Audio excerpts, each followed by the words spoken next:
दिल्ली के गरीब लोगों से खिलवाड़ की जा रही है। ये जो 90,000 राशन कार्ड जिनकी लेफ्टिनेंट गवर्नर साहब ने कहा है कि इनको इंक्वायरी होगी, ये तो 90,000 हैं, लेकिन 11 लाख राशन कार्ड पिछले 10 साल से लोग वंचित हैं। लेकिन आज 10 साल बीत जाने के बाद भी एक व्यक्ति को फूड सिक्योरिटी एक्ट का कार्ड नहीं मिला।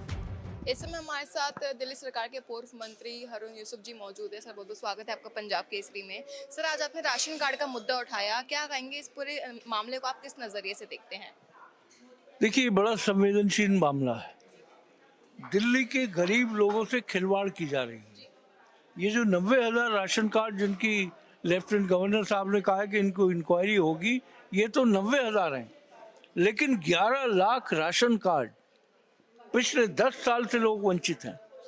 जो फूड सिक्योरिटी एक्ट आया था, अगर आपको याद हो या कांग्रेस के बारे में आप उस समय का जाने, तो हम लोग 72 लाख लोगों को 2 रुपए किलो गेहूं और 3 रुपए किलो चावल देते थे। और जो लोग कवर नहीं हो पाए थे, जो फूड सिक्योरिटी एक्ट का आर्टिकल 7 है, उसमें जो कवर नहीं हुए थे, तो स्टेट गवर्नमेंट्स को ये कहा गया था कि आप उनको पैसा दे सकते हैं। इसीलिए हमारी सरकार ने, शीला जी ने और हमने मिलकर अंत्योदय योजना शुरू की थी। और अंशश्री अंत्योदय योजना का मकसद ये था कि जो डिफरेंस मार्केट प्राइस और जो राशन की प्राइस में है, वो हर व्यक्ति के खाते में डाला जाएगा। आज 11 लाख लोगों को राशन कार्ड नहीं मिल रहे। इन्होंने पिछले 10 साल में लोगों से ड्रामा करते रहे कि आप अपना फॉर्म भरिए। गरीब आदमी किसी मुसीबत में करके फॉर्म भरता था, उसके भी पैसे लेते थे। बहुत सारी जगह इस तरह की शिकायतें आई थी। लेकिन आज 10 साल बीत जाने के बाद भी एक व्यक्ति को फूड सिक्योरिटी एक्ट का कार्ड नहीं मिला, जबकि वो कार्ड राशन के साथ साथ इसलिए भी आवश्यक है कि अगर आप अपना इलाज किसी प्राइवेट उसमें कराना चाहते हैं, तो आप आसानी से 20 लाख 22 लाख तक का इलाज वो कार्ड को दिखा के करा सकते हैं। तो जो सरकार गरीबों की, दलितों की, मजदूरों की, वंचितों की, अल्पसंख्यक की, पिछड़ों की इतनी आंसू बहाती है, वो सरकार जो है वो इस तरीके से बिल्कुल गैर जिम्मेदार तरीके से जो चल रही है, केवल नारे और रोने की कहानियाँ। उन्हें पता है भारत के लोग बड़े भावुक लोग हैं, तो वो इतना रोते हैं कि अब लोग उनकी सच्चाई समझ गए।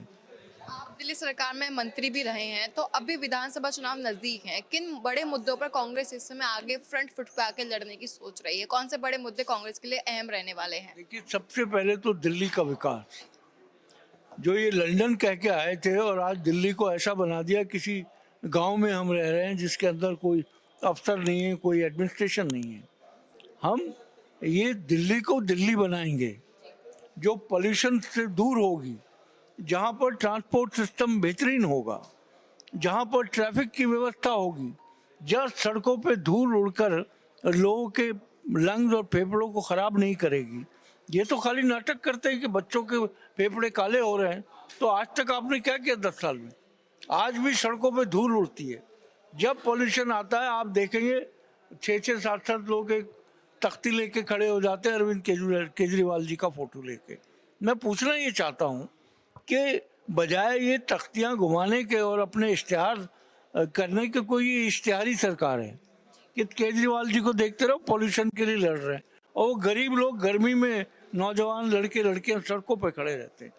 उससे क्या फ़ायदा? फ़ायदा तब होगा जब आप दिल्ली की जो डस्ट है उसका सोल्यूशन करोगे, जब मलबा जो हर जगह पड़ा है उसको हटाओगे आप, जब ट्रांसपोर्ट सिस्टम के ऊपर आप पैनी नज़र रखोगे, जब आप ट्रांसपोर्ट में, चाहे वो डीटीसी का स्टाफ हो, आप मार्शलों के लिए तो आंसू बहा रहे हैं जिनको आप ही ने निकाला, लेकिन डीटीसी के कंडक्टर और ड्राइवर रो रहे हैं। वो डेली वेज पे हैं, एडॉक है, उन्हें परमानेंट करो। तो दिल्ली की हालत सुधारने में केवल हम ये ऐलान करते रहे फलानी चीज़ फ्री और फलानी चीज़ फ्री, दिल्ली में सुधार क्या हुआ है? स्कूलों का वही हाल है। हेल्थ सिस्टम अगर आप जाके देखें तो इन्होंने मॉडल बना रखे, और उसके अलावा और कुछ नहीं। धन्यवाद सर हमारे साथ जुड़ने के लिए। आपने किस तरह से हमारे साथ दिल्ली सरकार में पूर्व मंत्री हारून यूसुफ जी मौजूद रहे, उन्होंने तमाम बातों पर अपनी राय रखी, बताया किस तरह से इस समय जो आम आदमी पार्टी सरकार है उनको ज़मीनी स्तर पर काम करने की ज़रूरत है और साथ ही में जनता की और थोड़ा और ध्यान देने की खास तौर पर ज़रूरत है। इस पर मामले को लेकर आपका क्या सोचना है मैं ज़रूर बताएं। तब तक के लिए बने हमेशा पंजाब केसरी में कैमरा पर्सन यश के साथ खुश रहना पंजाब के से दिल्ली।